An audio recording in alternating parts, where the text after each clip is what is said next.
I am program director at the Athens Foundation, which is a community foundation. I'm also a musician. I play music and have played for many years. I play guitar and I sing. And then in my current band, I write all the songs. I got started in music at a pretty young age. I mean, I always sang, but I guess in middle school and high school, I sang in the choirs. And then coming to OU, I saw a flyer at the Swindlefish that said band seeking vocalist, and so I've pretty much performed in a rock band or musical act for the past 16 years. Well, my first rock band was a blues band called Direct Attention. Then I played in a psychedelic rock band called Nanny Jones. Then I played in an all-girl rock band named General Stax. Then I founded Liz Pahl and the Pallbearers and played in that group for about 5 or 6 years. And then took a break performing when I had my second daughter. And my latest rock band is called The Summoners. I think I take a different approach to songwriting. I think in the when I first started out, I was a little less, analytical. And I think I take my time a little bit more and think about the lyrics that I'm writing. My kids, my family, current events sometimes will inform my songwriting. Merle Haggard once said that writing songs is like answering the phone. When it rings, you better pick it up. And I completely agree with that. Sometimes it's a matter of catching that moment or grabbing that pen and writing something down, even if you have no idea how the song's gonna go, it's just an idea. I think the biggest venue we've played at was just this past summer. We played the Ohio Brew Week's end celebration called Last Call. And so it was basically they shut down Court Street, and so it was the entire Court Street. So I don't know how many people that was, but maybe 1,000 or a couple hundred, I don't know. Yeah, it was really fun.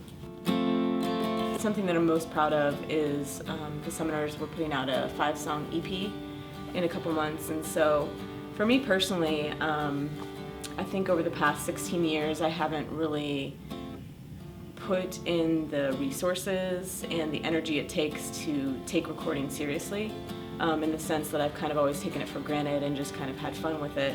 Whereas now, the more songs I'm writing and the older I'm getting, I'm understanding that it's kind of important to capture that moment or to capture that song. I think it has a lot to do with my kids, in the sense that I want them to have something to listen to and say, wow, my mom did this.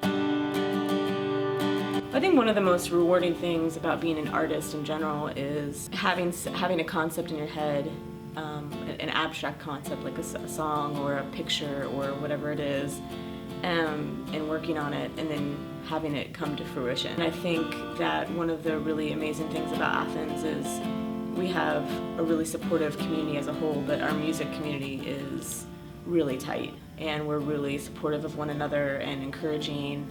So for me, a benefit of playing music in Athens is that it's like family. You know everyone. They support you, they cheer you on, even if it's not the genre of music they like or whatever. It doesn't matter. So I feel really lucky to live in Athens.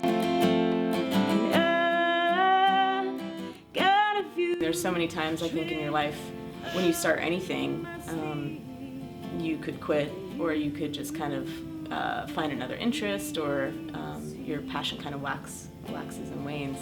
So I think starting out, it's just sticking with it. I mean, half the battle is literally, if you want to get technical about it, is the dexterity and keeping their calluses.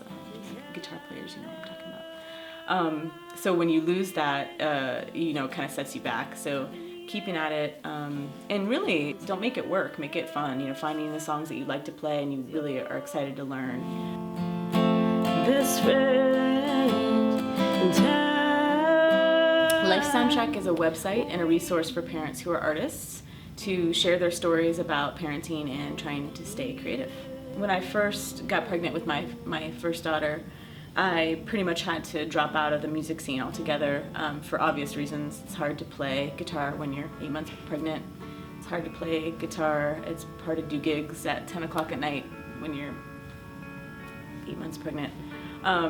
So for me, I was shocked at the identity loss that I felt, not being able to play music, and I sort of reach to the internet to see, like, surely another female musician has been through this, and, you know, just to hear what they had to say and to relate to that. And I was actually surprised to find not a lot of information on that, or stories being told around that topic. So my oldest daughter's 6.5 now, and so until she was 5, I was still kind of searching for that, those stories, and didn't find them. Still didn't find them. And I was able to find a really great website called Cultural Reproducers. Chris O'Donnell started the web-based community, and they're doing some really fantastic things. So I was really excited to see someone else sort of doing, or trying to do the same thing that I was aiming to do with Life Soundtrack. So Life Soundtrack was created for me out of a void of hearing those stories from parents who are artists, who may struggle or who may not struggle, but to share their experiences.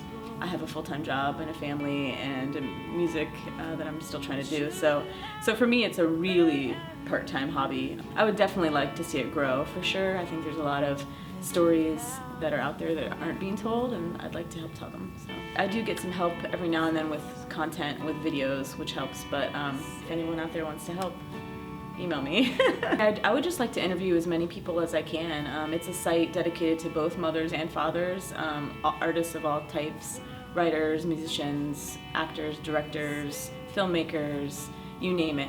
So for me, I'm excited to see it grow in the sense that it's not just for musicians, it's kind of for all artists. So I think there is a lot of room to grow, and I'm excited about that.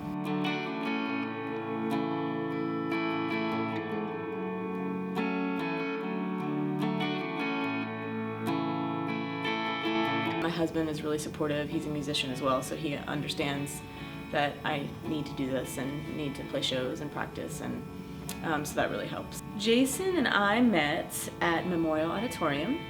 I was stage managing the 200th bicentennial celebration of OU. So I think that was in 2004. Yep, 1804, 2004. And he was performing. He's the associate professor of tuba and euphonium at the School of Music. So that's how we met. Sophia was born May 31st, 2008. She's 6.5. And Vera was born July 26, 2011. So that makes her 3.5. Well, they're definitely interested in music, but we're sort of the mindset that we don't really push anything, and whatever they want to do is okay by us. I mean, like anything, it's a balance. You know, whether you are an avid runner or whether you want to do yoga or whatever your passion is outside of your work and family life, you just kind of have to make it work. You have to carve out time for that. And a supportive family always helps me and helps anybody in those endeavors. Prior to having children, I was solely focused on arts administration. I worked at Memorial Auditorium for 4 years and Stewart's Opera House for about 1.5 years. And that work was amazing. I mean, it was really amazing. But for me, a lot of the nights and weekends were really hard to raise a family and to keep that balance. And so I guess having children made me step back and realize that maybe it would be hard to maintain that line of work for me and for my family. So I did a lot of freelance work with event planning and arts administration on the side while my kids were little. And I also got my MPA, my Master's in Public Administration, during that time.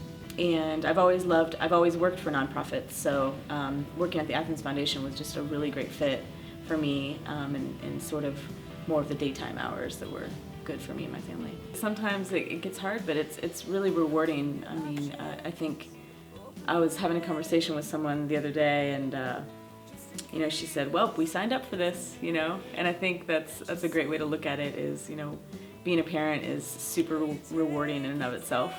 So all the other stuff will just get worked out.